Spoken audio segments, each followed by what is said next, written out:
There are people who have held this job and got kicked out of Korea. So you need to watch until the end of this video to make sure it doesn't happen to you. What's up everybody, this is your boy Mike and welcome back to Good Tip Tuesdays or Good, where I tell you how you can make it here in South Korea. So in my last video I was talking about Hagwons that you can teach at that are reputable and pretty good. So if you have not seen that video, please make sure you check it out here. Now today's video is going to be about something a little bit different, but it has a lot of relevance because there are people here in South Korea, or were here in South Korea, that have held a certain type of job, but ended up getting kicked out of Korea for it. People who have come to teach in South Korea ended up getting a job at a place that they thought was an international school, but it actually wasn't. Let me explain. Sorry fam, so I've been teaching at international schools now in South Korea for about 6 years, since 2014, and it has been a fantastic experience. Guys, once I started teaching at international school, I never thought once about going back to the US and teaching. Not one time. I cannot imagine teaching in a state school anymore because of the freedom that I have in teaching now, as well as I don't have to do yearly tests as well. Guys, it has been fantastic. Sadly here, I know that there are people who came to South Korea thinking that they were going to teach at an international school, but it actually wasn't. So an international school here in South Korea by definition is a school where the students hold either foreign passports or the locals that attend the school have lived overseas for at least 3 years. Most, if not all of these schools run on the American calendar, which would be 2 months in summer of vacation, 1 month in the winter around Christmas time, and then you have your spring break, but then you also have Chuseok break and then lunar break. So there's tons of vacations, and as well as all the staff, or I would say at least like a solid 95% of the teaching staff all hold a teaching certificate. Like they learned how to be a teacher in school in their home country or in another country, but they learned how to do it. When you begin working at international school, you will receive an E7 visa, and that is the point of this video.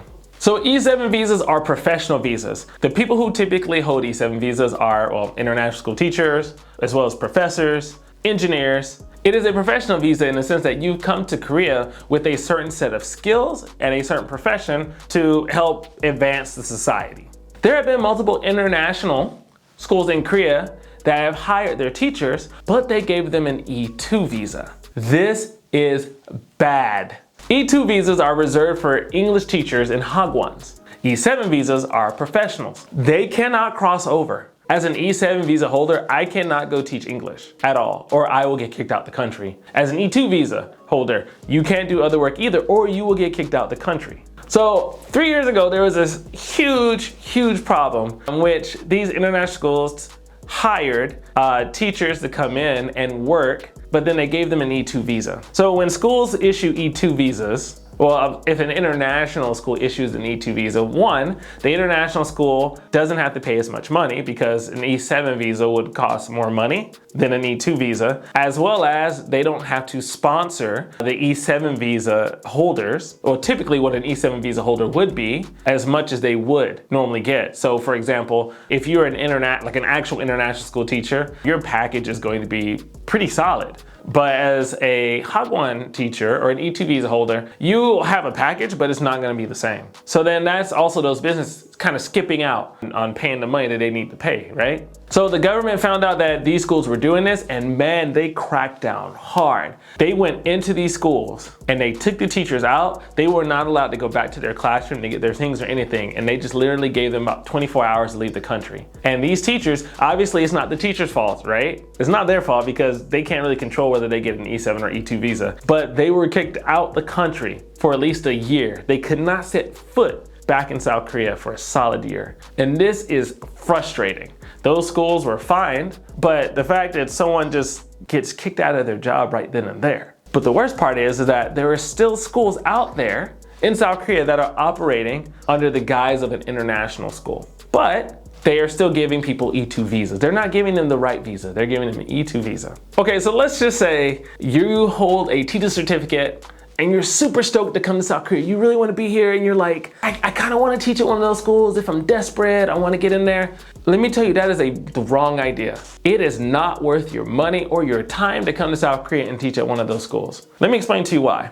If you are a certified teacher, I'm a certified teacher in the US, so I teach here, right? Your pay scale is going to be way different than that of a Hagwon teacher.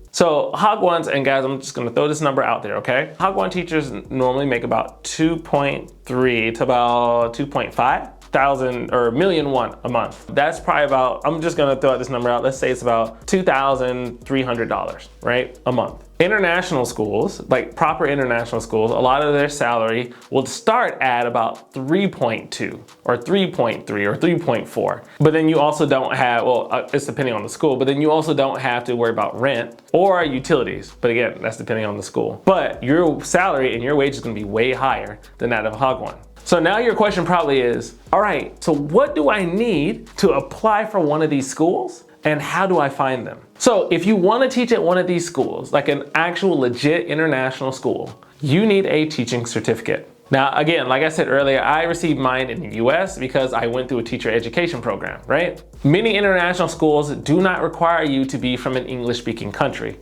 Unlike a lot of Hagwons, if you teach English, then they primarily want people from an English-speaking country, right? But I know many people from around the world, not just Americans, or Kiwis, or Australians, or Brits, or Canadians, et cetera, that teach in these international schools. It's because they have a teaching certificate. And so then they can teach within their field. So I've never taught English. I've only taught math, history, science, reading stuff. But then let's say also I know people who are from India and they teach chemistry. Or some that have taught literacy, or not literacy, literature. Those jobs do exist for those who are not from these English-speaking countries. But of course you will have to be able to speak English, because that's the language of the school, is an English school. Yay for diversity! Second, you're gonna need teaching experience. For a lot of the international schools, they require you to have at least 3 years of teaching experience as well as a master's degree, hopefully.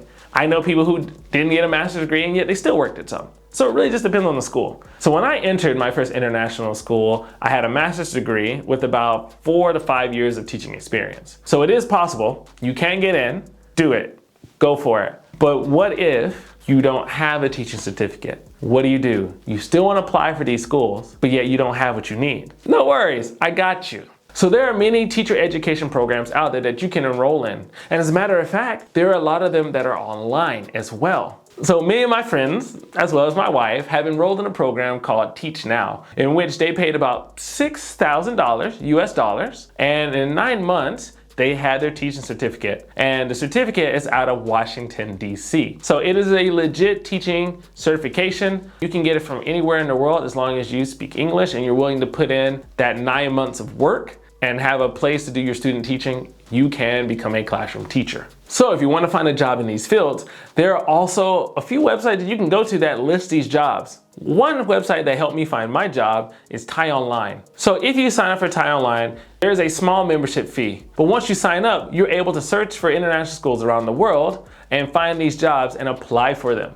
This was a big help to me when I was looking for my first job in South Korea. I also looked for jobs in Japan, as well as in China. No, I didn't look for jobs in China, but I did look for jobs in Japan and Korea, and I did find some that I was interested in. The other choice, which a lot of international school teachers go with, is Search Associates. So Search Associates, the membership fee is about $225 for about, and it covers about 3 years. And when you sign up and you put your CV online, schools can actually search for you. And they can find you and contact you, as well as you can search for them as well. And then you're able to connect with them and then do an online interview. So this is what 99.9999% of international school teachers do in order to find a job, is they go on Search Associates. You will have to pay a little bit of money up front for the membership fee, but it's gonna last a while, and there is a much higher chance for you to get a job than if you were to just go to schools online, look at their website, and just apply that way. And of course, both of these websites,